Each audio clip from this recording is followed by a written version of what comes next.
Assalamu alaikum dear students. Welcome to lecture 20 of MDCAT Chemistry. But I hope आप सब लोग ठीक होंगे, खैरियत से होंगे और MCAT को बड़ी अच्छी तरीके से प्रिपेयर कर रहे होंगे। आज का जो हमारा टॉपिक है that is about buffer solution. Very very important topic from the acid based chemistry.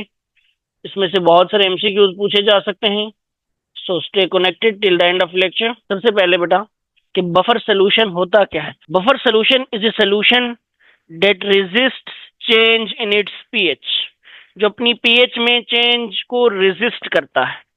A solution that resist change in its pH, बेटा जब उसके अंदर एक स्मॉल अमाउंट ऑफ एसिड या small amount of base add की जाए तो वो अपनी जो पीएच है उसमें चेंज को रेजिस्ट करता है। उसकी पीएच सिग्निफिकेंटली चेंज नहीं होती।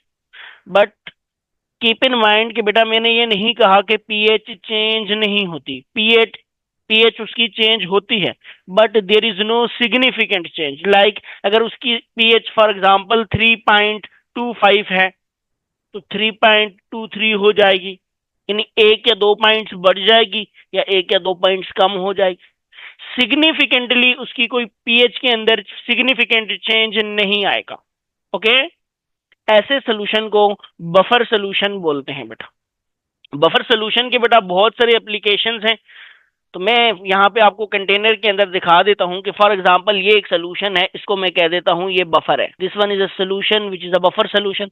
ये एक सोल्यूशन है that is not a buffer solution. इस सिग्निफिकेंट चेंज का मतलब समझ ले। अगर कोई एक बफर सोल्यूशन के अंदर मैं क्या करता हूँ, यहाँ पे कोई एसिड ऐड करता हूँ या कोई बेस ऐड करता हूँ, तो अगर मैं एसिड ऐड करूंगा तो ये H प्लस देगा, मैं बेस ऐड करूंगा तो ये OH माइनस देगा।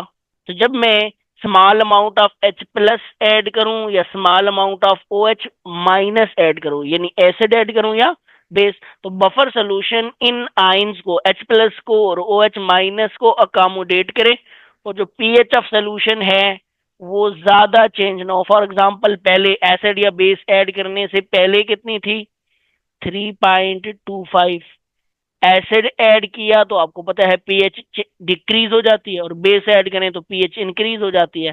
सो बेटा लेट से मैं कह देता हूं कि एसिड ऐड किया है और ये पीएच हो गई है 3.23।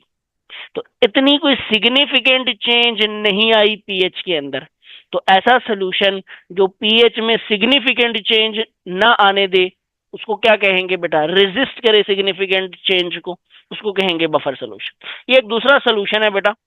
इसके अंदर भी बेटा मैं एक स्मॉल अमाउंट ऑफ एसिड या एक small amount of base add कर देता हूं, तो इधर भी एसिड H प्लस देगा, बेस OH माइनस देगी। लेकिन यहां पे फॉर एग्जांपल मैं कहता हूं अगर पीएच 3.25 थी तो बेटा इतना ही एसिड जितना हमने बफर में ऐड किया है इतना ही एसिड इस सोल्यूशन के अंदर जब हम ऐड करेंगे तो इसकी जो पीएच है वो चेंज होके कितनी हो जाएगी, it will be something like 4.25 या फिर 3.25। ओके, 2.25। इट मीन्स कि इसकी पीएच जो है बेटा वो एसिड और बेस चेंज करने से सिग्निफिकेंटली चेंज हुई है, बहुत बड़ी वैल्यू की बेटा चेंज आई है। लेकिन बफर सोल्यूशन की जो पीएच है वो सिग्निफिकेंटली चेंज नहीं हुई। डन। नेक्स्ट, बफर सोल्यूशन के बारे में है बेटा, इनकी कुछ प्रॉपर्टीज हैं। बफर है कांस्टेंट या डेफिनेट पीएच। बफर की एक कोई डेफिनेट पीएच होती है या पी हम कह सकते हैं कि एक स्मॉल अमाउंट ऑफ पीएच पे रेंज होती है या एक कांस्टेंट वैल्यू होती, तो डेफिनेटली एक कांस्टेंट पीएच है। लेकिन उस कांस्टेंट पीएच से एक प्लस हो सकता है, एक माइनस हो सकता है, इसलिए हम कह सकते हैं कि ये रेंज होती। Okay. Next, pH of buffer do not change on dilution. बेटा बड़ी इंपॉर्टेंट क्वेश्चन है ये, एमसीक्यू आता है। PH of buffer do not change on addition of small amount of acid, addition of small amount of base, on dilution, on keeping the buffer for long time in container। इन तमाम cases में buffer की pH change नहीं होती। हाँ, कब change होती है, the pH of buffer changes with change in temperature. जब टेम्परेचर बढ़ाते हैं तो पीएच ऑफ बफर डिक्रीज हो जाती है। क्या हो जाती है? पीएच डिक्रीज हो जाती है, क्योंकि आयोनाइजेशन बढ़ जाती है। जब आयोनाइजेशन बढ़ जाती है तो फिर बेटा पीएच एसिडिक बफर की कम हो जाएगी। नेक्स्ट है जी, pH of effective buffer ranges from 3 to 11। जो बेटा इफेक्टिव बफर होते हैं ना, उनकी पीएच मिनिमम 3 होगी और मैक्सिमम 11 होगी। ये इसको ऐसे भी कह सकते हैं कि पीएच pKa-1 से pKa+1 तक होगी, ऐसे भी हम कहते हैं। डन। नेक्स्ट, अब बेटा यहाँ पे बफर सोल्यूशन को अगर समझना है तो एक कंसेप्ट है वीक और स्ट्रॉन्ग एसिड्स का और वीक और स्ट्रॉन्ग बेसिस का। मैंने उसको डिटेल में तो नहीं एक्सप्लेन किया, वो हमारे इंशाल्लाह नेक्स्ट लेक्चर में आएगा या उससे नेक्स्ट लेक्चर में, लेकिन होपफुली नेक्स्ट लेक्चर में आएगा। तो बेटा यहाँ पे मैंने उसका एक ओवरव्यू दिया है ताकि आपको ये टॉपिक समझ आ सके। अब बेटा जो भी एसिड होता है उसकी एक कंडीशन है कि वो H+ देगा, तो वो एसिड है। तो मैं कह सकता हूं कि जितना उसका एक्सटेंट ऑफ आयोनाइजेशन ज्यादा होगा, इतनी उसकी Ka वैल्यू ज्यादा होगी, इतना स्ट्रॉन्ग एसिड होगा, और स्ट्रॉन्ग एसिड की pKa वैल्यू कम होगी। यानी जितना एक्सटेंट ऑफ आयोनाइजेशन ज्यादा, Ka वैल्यू ज्यादा या pKa वैल्यू कम होगी, तो एसिडिक स्ट्रेंथ ज्यादा होगी and vice versa. Vice versa में मतलब एक्सटेंट ऑफ आयोनाइजेशन कम होगा तो Ka कम और pKa ज्यादा तो वीक एसिड। डन। यहाँ पे कुछ मैंने स्ट्रॉन्ग एसिड्स लिखे हैं और कुछ वीक एसिड्स, बस इनको आपने मान के चलना है कि ये स्ट्रॉन्ग है और ये वीक है। लाइक HCl आपके पास एक स्ट्रॉन्ग एसिड है, H2SO4 स्ट्रॉन्ग एसिड है, HNO3 nitric acid strong acid है। ये तीनों के तीनों मिनरल एसिड्स भी कहलाते हैं, तो ये तीनों के तीनों स्ट्रॉन्ग एसिड्स में आते हैं। एक और है बेटा HClO4 पर क्लोरिक एसिड, ये वाला एसिड भी स्ट्रॉन्ग एसिड समझा जाता है। डन। जो एसिड्स होते हैं बेटा स्ट्रॉन्ग एसिड्स, इनकी pKa ये 0 से 3 तक लाई करती है। Done. Next, weak acids. Weak acids जो होते हैं बेटा, ऑल कार्बोक्सिलिक एसिड्स, जिससे जितने भी कार्बोक्सिलिक एसिड्स हैं बेटा उन वो क्या होंगे? वीक एसिड्स होंगे। लाइक फॉर्मिक एसिड है, लाइक एसिटिक एसिड है, लाइक प्रोपानोइक एसिड है या डाई कार्बोक्सिलिक एसिड है, कोई भी है, लेकिन वो होंगे वीक एसिड्स। कार्बोनिक एसिड है H2CO3 कार्बोनिक एसिड NiC है, H2S है, HCN है, फिनोल है, जिसको हम बेटा कार्बोलिक एसिड भी कहते हैं। तो यहाँ पे याद रखना ये कार्बोलिक है, ये कार्बोनिक है। डन। तो ये सारे के सारे वीक एसिड्स होते हैं। तो इनकी pKa कहां से कहां तक लाई करती है बेटा? 3.1 से लेकर 6.9 तक लाई करती है। लेकिन यहाँ पे एक बड़ा इंपॉर्टेंट कंसेप्ट है बेटा, बहुत ज्यादा इंपॉर्टेंट, इस बात को बड़े गौर से सुनिएगा कि बेटा चाहे वीक एसिड हो या strong acid, pH less than 7 हो सकती है, क्योंकि पीएच कंसंट्रेशन पे डिपेंड करती है, स्ट्रेंथ ऑफ एसिड पे डिपेंड नहीं करती। स्ट्रेंथ ऑफ एसिड को जो चीज डिटरमिन करती है वो Ka और pKa है, और जो कंसंट्रेशन ऑफ एसिड को डिपेंड करती है कि कितनी क्वांटिटी में H पॉजिटिव आयंस हैं बेटा, वो डिटरमिन करता है कंसंट्रेशन ऑफ H+ या पीएच। डन। नेक्स्ट, यानी ये लेस देन 7 होगी तो एसिड है, चाहे वो स्ट्रॉन्ग है चाहे वीक है। आपके पास किसी भी weak acid like carbonic acid की पीएच 0 भी हो सकती है, 1 पॉइंट समथिंग भी हो सकती है, और किसी स्ट्रॉन्ग से स्ट्रॉन्ग एसिड लाइक HCl का बहुत ज्यादा डाइल्यूट सोल्यूशन है आपके पास, तो उसकी पीएच भी आपके पास कितनी हो जाएगी बेटा? 6 पॉइंट समथिंग में आ सकती है। Done. So it is actually the pKa value which ranges, not the pH।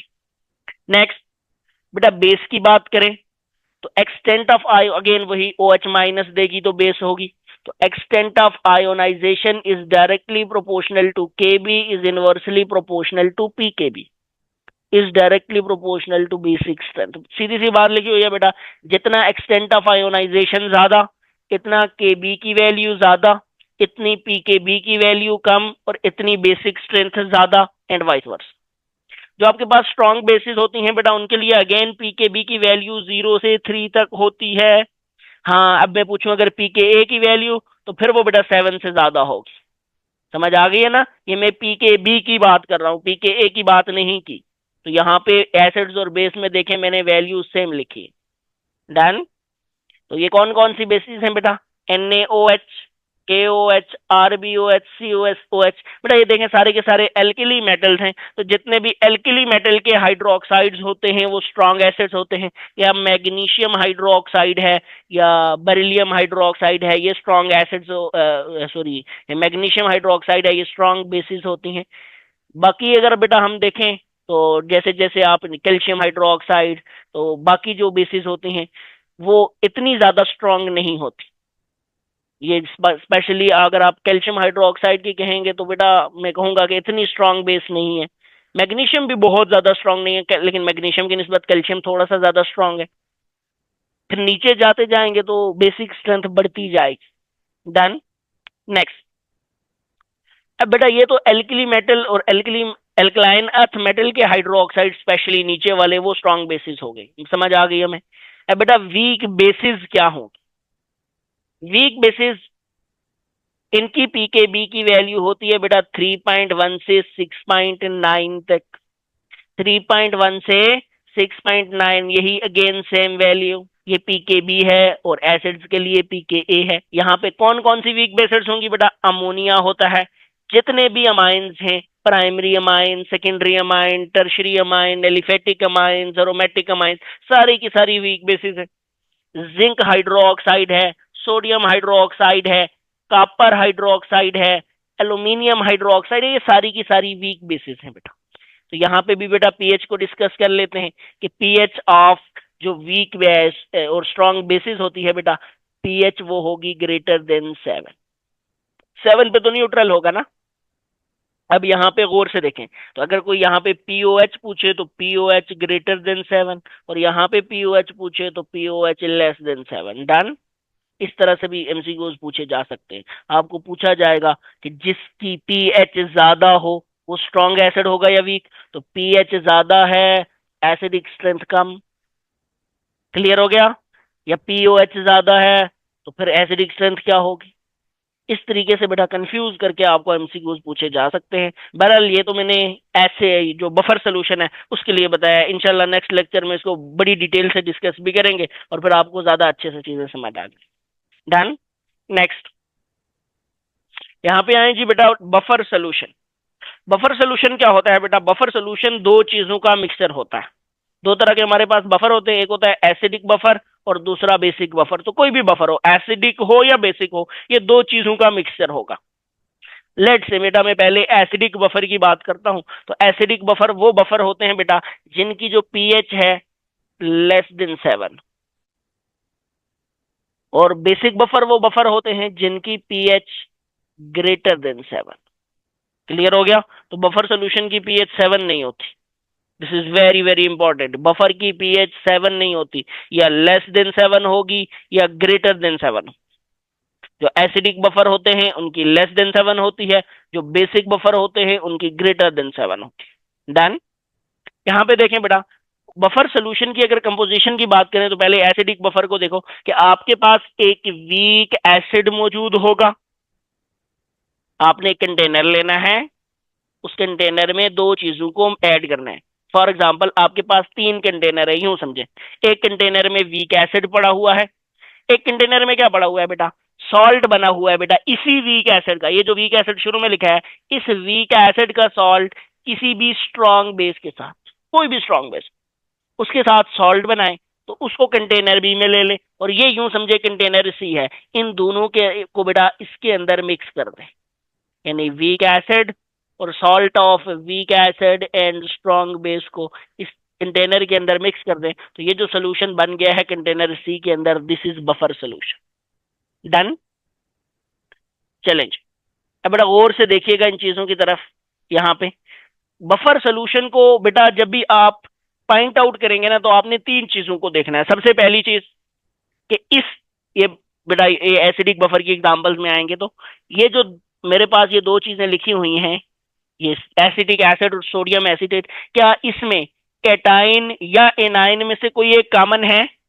यहाँ पे देखो बेटा, एनाइन दोनों का कॉमन है, एसीटेट एसीटेट। तो बेटा अगर कॉमन नहीं है ना, या कैटाइन कॉमन नहीं है या एनाइन कॉमन नहीं है, तो आपने समझ लेना ये बफर हो ही नहीं सकता। डन। पहली कंडीशन ये होगी। कॉमन कैटाइन आर एनाइन, चाहे एसिडिक है चाहे बेसिक है। दूसरी चीज आपने क्या देखनी है कि ये जो एसिड गिवन है या ये यहाँ पे बेसिक में बेस गिवन है, क्या ये वीक एसिड या वीक बेस है, ये देखना है। अगर ये वीक एसिड या वीक बेस हुआ तो दूसरी कंडीशन भी पूरी होगी। यहां से ही अगर आपको स्ट्रॉन्ग एसिड मिलता है, पहली कंडीशन पूरी है, दूसरी में एसिड स्ट्रॉन्ग मिल गया, आपने छोड़ देना है, बफर नहीं है। डन। अब तीसरी कंडीशन क्या है बेटा, ये जो साथ में सॉल्ट गिवन है ये वीक एसिड और वीक बेस का तो नहीं है, ये चेक करना है। या फिर स्ट्रॉन्ग एसिड स्ट्रॉन्ग बेस का तो नहीं है, यानी अगर एसिड वीक हो तो बेस स्ट्रांग होनी चाहिए, और सॉरी बेस वीक हो तो एसिड स्ट्रांग होना चाहिए, ये इस तरह होना चाहिए। क्लियर हो गया? तो यहाँ पे देखें बेटा, दूसरे में देख के बताएं। देखो जी, यहाँ पे एनाइन कॉमन है, दोनों में कॉमन है, एसिड वीक है, और ये बेटा इस एसिड का अगर Na के को देखो तो NaOH which is a strong base के साथ बना हुआ है, तो ये बफर है, और ये एसिडिक बफर है चूंकि एसिड है इसमें। ये नीचे वाले को देखो बेटा, कार्बोनिक एसिड और NaHCO3 में अगर देखो तो A9 कॉमन है, CO3 या HCO3 माइनस कॉमन है ना, इसमें भी HCO3 है, इसमें भी है। अब बेटा इसको देखो, दूसरी चीज, इसका NaOH के साथ सॉल्ट बना हुआ है, वो भी ठीक है। तीसरी चीज मैंने क्या बताई थी, ये एसिड वीक है जी, वीक है, ये भी बफर है। नीचे जो आए H2S में, सबसे पहली चीज एस माइनस या HS माइनस, और यहाँ पे भी HS माइनस, दोनों में कॉमन है, जी कॉमन है। दूसरी चीज बेटा कि क्या ये एसिड वीक एसिड है H2S, यस वीक एसिड है। और तीसरी चीज ये किस बेस के साथ बना हुआ है बेटा, KOH which is a strong base, तो ये भी बफर है।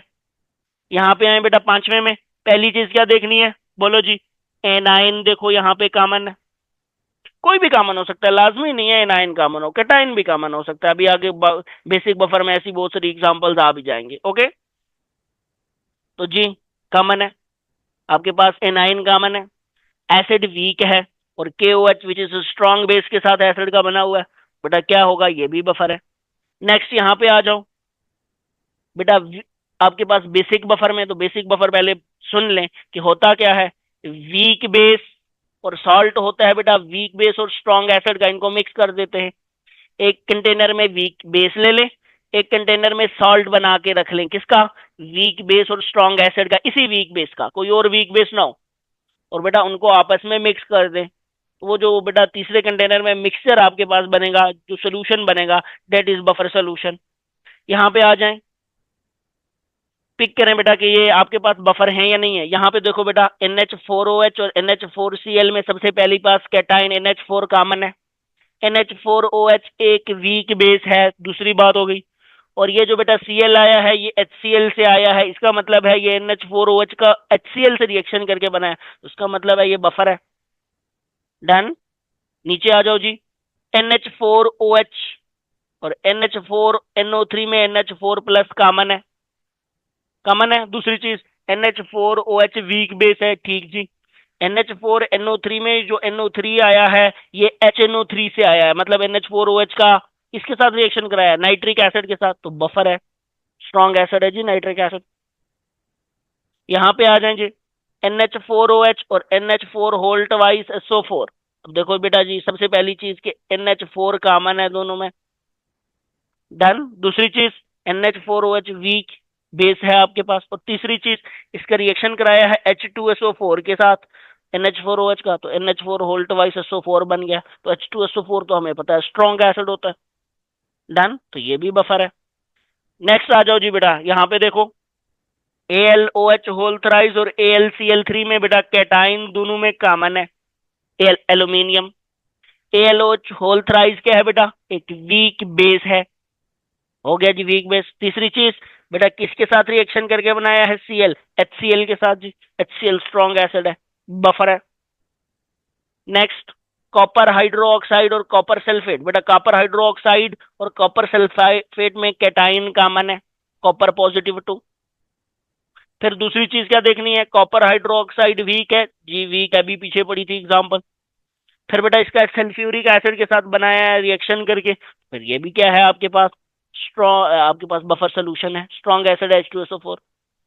डन। तो बेटा इस तरीके से आपने तीन चीजें चेक करनी है तो आपको अल्टीमेटली बफर का पता चल जाएगा। चलें जी, आप मुझे बताते जाएं क्या ये बफर हैं या नहीं है। यहाँ पे मैं कुछ एग्जांपल्स लिख लेता हूँ। एसिडिक भी हो सकते हैं, बेसिक भी हो सकते हैं। लो जी, HCl प्लस NaCl। सबसे पहली चीज क्या देखनी है बेटा कि दोनों में कोई कॉमन है। यहाँ पे देखो एनाइन कॉमन है जी, पहली कंडीशन तो पूरी है। लेकिन दूसरी में ही देखो HCl, HCl एक स्ट्रॉन्ग एसिड है, नहीं जी ये बफर नहीं है। क्लियर हो गया। बीटा ऑप्शन में आए जी। ये लो जी, ये वाला ऑप्शन देखें बेटा गौर से। सबसे पहली चीज कि इन दोनों में कोई कॉमन है कैटाइन या एनाइन। यहाँ पे बेटा आप सब लोग कंफ्यूज हो जाएंगे। ये एसीटेट ये फार्मेट है, दो डिफरेंट सॉल्ट्स का यूज, एसिड्स का यूज किया गया है ये भी वीक एसिड है ये भी। तो बेटा ये पहली कंडीशन से ही पता चलेगा नहीं है। डन। यहाँ पे आ जाओ जी। जी ये है या नहीं है बताएं, शाबाश। चलो जी बताओ शाबाश, जल्दी जल्दी। यहाँ पे देखो बेटा कैटाइन कॉमन, दोनों में कॉमन है जी। ये वीक है जी, वीक है। अब बेटा देखो ये किस एसिड से बना है, Al2S3। H2S से, H2S तो वीक एसिड है तो नहीं है। क्लियर हो गया जी। इस तरीके से बेटा आप डिफरेंट को चेक कर सकते हैं कि आया वो बफर सोल्यूशन है या बफर सोल्यूशन नहीं है। नेक्स्ट। अब बेटा यहाँ पे नेक्स्ट आ रहा है हेंडरसन हेसलबैच इक्वेशन। कुछ एसिडिक बफर के लिए भी लिखी है मैंने, बेसिक बफर के लिए भी लिखी है मैंने। तो पहली चीज कि आपने पी एसिडिक बफर की पीएच के लिए फार्मूला होता है ये याद रखें, और बेसिक बफर की पीओएच के लिए होता है। ये गलती करते हैं बच्चे हमेशा, ये पीएच दोनों में नहीं होता या दोनों में पीओएच भी नहीं होता। ये आप दोनों केसेस में पीएच लिख लेंगे। एसिडिक बफर के लिए जो फार्मूला होता है उसमें पीएच होता है, बेसिक बफर में जो फार्मूला होता है उसमें पीओएच होता है। एसिडिक बफर में जो फार्मूला होता है उसमें पीकेए होता है, चूंकि एसिड है तो एसिड की पीकेए वैल्यू होती है। बेसिक बफर में पीकेबी वैल्यू होती है। ये फार्मूला इटसेल्फ एमसीक्यूज में पूछा जाता है बहुत दफा। समझ आ गई है। और यहाँ पे तीसरी चीज वो ये भी करते हैं कि बाजों का साल्ट की जगह कॉन्जुगेट बेस लिखा आएगा आपके पास, तो भी बात ठीक है बेटा। कॉन्जुगेट बेस बाई एसिड या कंजुगेट बेस बाई सॉल्ट एक ही चीज है।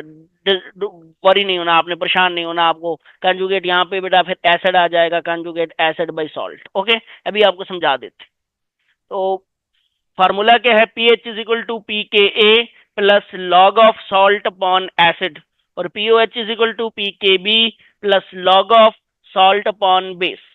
अब बेटा यहाँ पे गेम क्या खेली जाती है, सबसे पहली चीज ये की जाती है आपसे कि ये जो पी के ए है इसको बाहर लिख लिया जाएगा, पीएच को अंदर लिख लिया जाएगा। इसी तरह पीओएच और पी के बी को रिप्लेस कर लिया जाएगा एमसीक्यूज में ये फार्मूला पूछते हुए।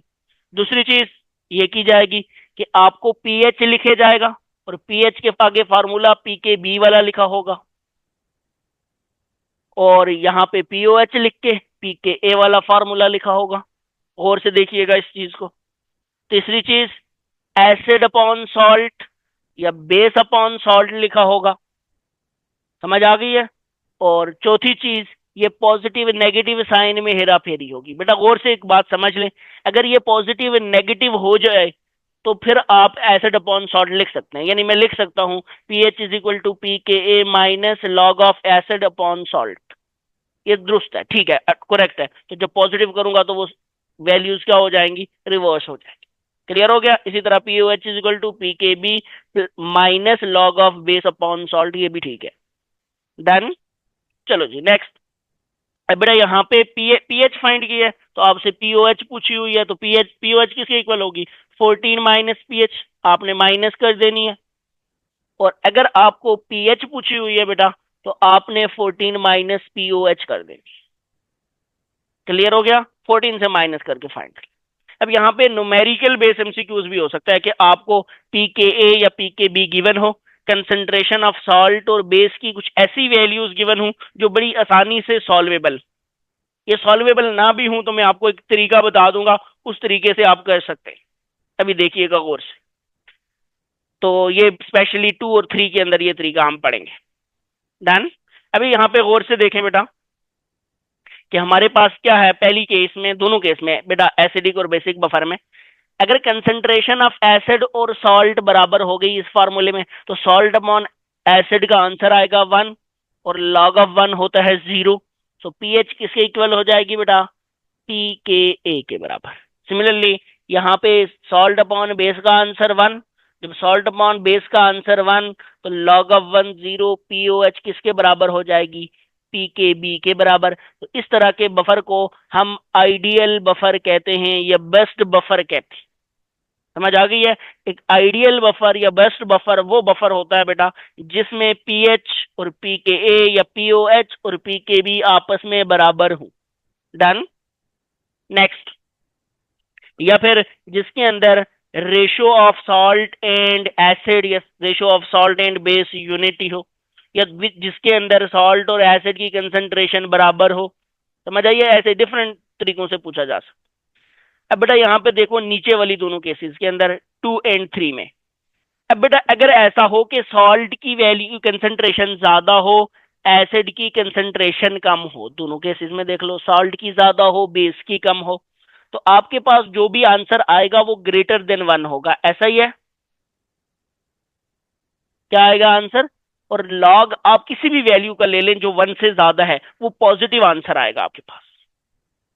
लॉग ऑफ 1.2, 1.3, 1.002, कोई भी वैल्यू लें जो 1 से ज्यादा है उसका आंसर पॉजिटिव आएगा, जो 1 से छोटी है उसका आंसर लॉग आपको नेगेटिव में देगा। कैलकुलेटर अगर यूज करेंगे ना आप, वैसे तो कैलकुलेटर यूज वहां पे नहीं करना होता, ना अलाउड होता है, लेकिन ये आपको तरीका बता रहा हूं कि अगर आप कैलकुलेटर से अभी करके फाइंड कर लें, अभी तो यूज कर सकते हैं ना, तो आप जब आप किसी भी ऐसी वैल्यू का लॉग लेंगे जो 1 से ज्यादा है तो पॉजिटिव आंसर आएगा, किसी भी ऐसी वैल्यू का लॉग लेंगे जो 1 से छोटी है तो नेगेटिव आंसर आएगा।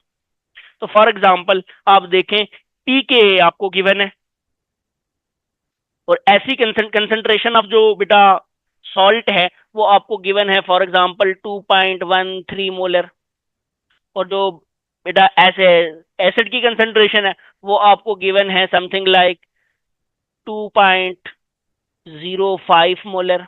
तो अगर आपको पता है कि ये वाली वैल्यू ऊपर वाली ज्यादा है नीचे वाली कम है, तो आपको गौर से आप देखेंगे ऑप्शंस की तरफ, तो ऑप्शंस में ना 3 ऑप्शंस ऐसे मिलेंगे जिसमें पीएच से छोटी हो, पीएच पीके से छोटी होगी, एक ऐसा आंसर मिलेगा जिसमें पीएच पीके से बड़ी होगी। तो आपने समझ जाना है कि भाई ये आंसर पॉजिटिव आया है, लिहाजा यही वाला आंसर है जो बच गया है, जिसमें पीएच के अंदर वो क्या है हो रहा है, कंसंट्रेशन की जो रेशो है उसका लॉग ऐड हो रहा है। सिंपली क्लियर हो गया? तो वो आपका राइट आंसर होगा। क्लियर हो गया ना? चलेंज। दूसरी बात, इस केस में बेटा आपकी पीएच पी के ए से या पीओएच पी के बी से ग्रेटर हो, फिर बेटा अगेन वही आप यहां पे भी लगा सकते हैं कि अगर सॉल्ट कम है एसिड से या सॉल्ट कम है बेस से, तो पीएच जो है वो कम होगी पी के बी से, या पी के ए से, या पीओएच क्या होगी, कम होगी पी के बी से। Done. Challenge. Next, mechanism of buffer action. Buffer बेटा मैंने क्या कहा था कि बफर एक ऐसा सोल्यूशन है जिसके अंदर H प्लस डालो या OH माइनस डालो तो वो H प्लस को या OH माइनस को अकामोडेट करता है ना। ये हम पढ़ने जा रहे हैं कि बफर उन H प्लस को या OH माइनस को कैसे अकामोडेट करता है। तो पहला एमसीक्यू जो बेटा पूछा जाता है कि अगर आप एसिडिक बफर को ले लो, फॉर एग्जांपल यहाँ पे पहले मैंने एसिडिक बफर एक्सप्लेन किया है, नेक्स्ट स्लाइड में इंशाल्लाह बेसिक बफर को देखते हैं। तो यहाँ पे देखें बेटा कि अगर आप कोई भी बेस ऐड कर रहे हैं, कोई भी बेस ऐड कर रहे हैं तो उसके साथ क्या चीज रिएक्शन करेगी, और कोई भी एसिड ऐड कर रहे हैं तो उसके साथ क्या चीज रिएक्ट करेगी। तो जब बेस ऐड करते हैं तो बेटा आपके पास वीक एसिड रिएक्शन करता है, और जब बेटा आप एसिड ऐड करते हैं तो सॉल्ट बेसिकली उसके साथ रिएक्शन करता है। डन। ये बात याद रख लें, ये बहुत इंपॉर्टेंट एमसीक्यूज है, बहुत इंपॉर्टेंट, अक्सर पेपर में पूछा जाता है कि जब आप बेस ऐड करेंगे तो एसिड रिएक्ट करेगा, एसिड एक्टिव होगा, और जब बेटा एसिड ऐड करेंगे तो सॉल्ट का एनाइन एक्टिव हो जाएगा। बेस ऐड करने का मतलब क्या होगा बेटा, OH माइनस, OH माइनस यहाँ H प्लस के साथ रिएक्शन करके क्या बना लेगा बेटा, वाटर, वाटर बना लेगा। बात खत्म। आपका जितना भी आपने OH माइनस दिया वो यूटिलाइज हो गया, उसकी वजह से बेसिक बिहेवियर नहीं आया।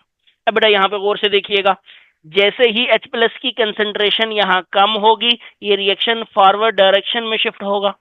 जब फॉरवर्ड डायरेक्शन में शिफ्ट होगा तो एसिटिक एसिड की कंसेंट्रेशन कम हो जाएगी और एसीटेट आयन की कंसेंट्रेशन ज्यादा हो जाएगी। H पॉजिटिव तो पहले जितना दोबारा हो जाएगा। डन। कुछ मसला तो नहीं है हुआ? यानी थोड़ा सा हल्की सी एसिडिक एसिड की कंसेंट्रेशन कम हो जाती है, हल्का सा एसीटेट आयंस की कंसेंट्रेशन बढ़ जाती है, और उससे पीएच में कोई सिग्निफिकेंट चेंज नहीं आता। क्लियर हो गया? या फिर आप इसको ऐसे भी समझ सकते हैं कि सीधा वो एसिड, जैसे ही आपने OH माइनस डाला, वो सीधा अनआयोनाइज्ड एसिड के साथ आप जो समझ लें उसका रिएक्शन करा लें, और वो क्या बना देगा? Acetate ion plus water. तो ये बेटा आपके पास ये जो H प्लस जितना यूटिलाइज हुआ था वो वापस बन गया, तो आप यही समझ लेंगे ये फॉरवर्ड डायरेक्शन में शिफ्ट हो गया, उसके साथ रिएक्शन कर रहा है। क्लियर हो गया? नेक्स्ट, अगर आप H प्लस ऐड करेंगे तो बेटा H plus acetic acetate ion इसके साथ रिएक्शन करके एसिटिक एसिड बना दे, अनआयोनाइज्ड फॉर्म वापस बना दे। डन। H प्लस जितना आपने ऐड किया सारे का सारा यूटिलाइज हुआ, एसिटेट आयन की कंसेंट्रेशन इस केस में थोड़ी सी क्या हो जाएगी बेटा? डिक्रीज, और एसिटिक एसिड की कंसेंट्रेशन क्या हो जाएगी? इंक्रीज, उससे रिवर्स हो जाएगा, सिंपल। डन। चलो जी, ये था बेटा mechanism of buffer action for acidic buffer. इस केस में अगर आप देखें तो आपके पास दोनों के अंदर एक चीज कॉमन है, एसीटेट आयन, सॉल्ट और एसिड में। तो यहाँ पे जो इफेक्ट लग रहा है कि वीक आयन एसिड की जो आयोनाइजेशन है वो मजीद कम हो रही है, या कॉमन आयन इफेक्ट। तो जो बफर एक्शन होता है, it is explained by common ion effect. ये बहुत इंपॉर्टेंट बात है बेटा, ये भी एमसीक्यूज में पूछी जाती है। डन। कोई भी एसिडिक हो या बेसिक बफर हो, तो buffer action is explained by common ion effect. Next, basic buffer. Basic buffer में क्या होगा? एक वीक बेस होगी और उसका सॉल्ट होगा किसी स्ट्रॉन्ग एसिड के साथ। तो आप जैसे ही H प्लस ऐड करेंगे तो बेटा वहां पे बेस होगी जो उसको क्या करेगी? अकोमोडेट करेगी। और OH माइनस ऐड करेंगे तो कंजुगेट एसिड ऑफ सॉल्ट क्या करेगा बेटा? उसको अकोमोडेट करेगा। अगेन ये वाला भी इंपॉर्टेंट एमसीक्यूज है उसी तरह। अब होगा क्या? जैसे ही आप H प्लस ऐड करेंगे, OH माइनस के साथ रिएक्शन करके वाटर बन जाएगा, जिससे OH माइनस की कंसेंट्रेशन कम हो जाएगी। ये रिएक्शन फॉरवर्ड डायरेक्शन में शिफ्ट होगा, और बेटा जितना OH माइनस कम हुआ था इतना दोबारा बन जाएगा। इससे होगा क्या? NH4OH की कंसेंट्रेशन थोड़ी सी कम और NH4 प्लस की कंसेंट्रेशन थोड़ी सी बढ़ जाएगी। डन। सिमिलरली यहाँ पे नीचे देखें, जब आपने बेस ऐड करी तो बेटा वो NH4 प्लस के साथ रिएक्शन करके NH4OH बना देगी। क्लियर हो गया? इससे होगा क्या आपके पास? कि आपके पास NH4 प्लस की कंसेंट्रेशन कम और NH4OH की कंसेंट्रेशन थोड़ी सी बढ़ जाएगी, और बेटा पीएच ऑफ या पीओएच ऑफ बफर पे कोई भी फर्क नहीं पड़ेगा। Done. Next, buffer capacity. Buffer capacity क्या होती है बेटा? Buffer capacity is a quantitative measure. ये क्वांटिटेटिव मेजर है कि कितनी क्वांटिटी ऑफ एसिड या बेस को हम ऐड करें तो बफर अपनी पीएच को चेंज नहीं होने दे। Quantitative measure of ability of buffer to resist change in its pH when small amount of acid और बेस इज एडिड। क्लियर? इसको बफरिंग कैपेसिटी या बफर कैपेसिटी कहते हैं। Buffer capacity is directly proportional to concentration of weak acid and its conjugate base। बेटा जो आपने शुरू में बफर बनाया था, अगर उसके अंदर वीक एसिड ज्यादा होगा या फिर सॉल्ट जो आपने डाला था, यानी उसकी जो कंजुगेट बेस डाली थी, सॉल्ट आपने ज्यादा डाला था तो कंजुगेट बेस भी ज्यादा बनेगी। जितना आप सॉल्ट और वीक एसिड ज्यादा ऐड करेंगे इतनी बफरिंग कैपेसिटी ज्यादा होगी। डन। फार्मूला होता है बफर कैपेसिटी फाइंड करने के लिए बेटा, N divided by delta pH. N क्या है बेटा? Number of moles of acid or base added, जो हमने उस बफर के अंदर ऐड किए हैं, और डेल्टा पीएच है change in pH by adding acid or base. Done. जब ये रेशो ज्यादा हो तो बफर कैपेसिटी ज्यादा, और जब ये रेशो कम हो तो बफर कैपेसिटी कम। बफर कैपेसिटी को बीटा से इंडिकेट करते हैं बेटा। Done. Next, applications of buffer. सबसे पहले है बेटा हमारे ब्लड के अंदर बफर सिस्टम है। Buffer system in blood plasma. pH of human blood ranges from 7.35 to 7.45। अगर ये वैल्यू ग्रेटर होकर 7.8 तक पहुंच जाए या कम होकर 6.8 तक, तो it can lead to human death, इंसान की जान जा सकती है बेटा। सो आपने इसके लिए जरूरी है कि हमारे ब्लड के अंदर कोई ऐसा बफर सिस्टम हो जो इस पीएच को 7.35 से 7.45 के बीच, इस रेंज के अंदर बेटा क्या करे, मेंटेन करे। डन। इस बफर सिस्टम का नाम है बेटा carbonic acid bicarbonate buffer system, यानी ये वाला बफर सिस्टम होता है बेटा H2CO3 HCO3 माइनस, ये वाला बफर सिस्टम होता है। यहाँ पे बेटा कोई सोडियम आयन वगैरह नहीं लगा देना, ये नेचुरली इसी तरह आयनिक फॉर्म में ही होता है, तो इसको ऐसे ही लिखते हैं। In this buffer system there is a reversible exchange of carbon dioxide and bicarbonate ions in the blood. तो बेटा यहाँ पे नीचे देखेंगे एक रिवर्सिबल एक्सचेंज होता है कार्बोनिक एसिड और बाइकार्बोनेट आयंस का। कैसे? कार्बन डाइऑक्साइड और वाटर रिएक्शन करते हैं रिवर्सिबली, तो कार्बोनिक एसिड बनाते हैं। कार्बोनिक एसिड बन गया तो उसकी डिकम्पोजिशन हो जाती है बेटा H प्लस और HCO3 माइनस।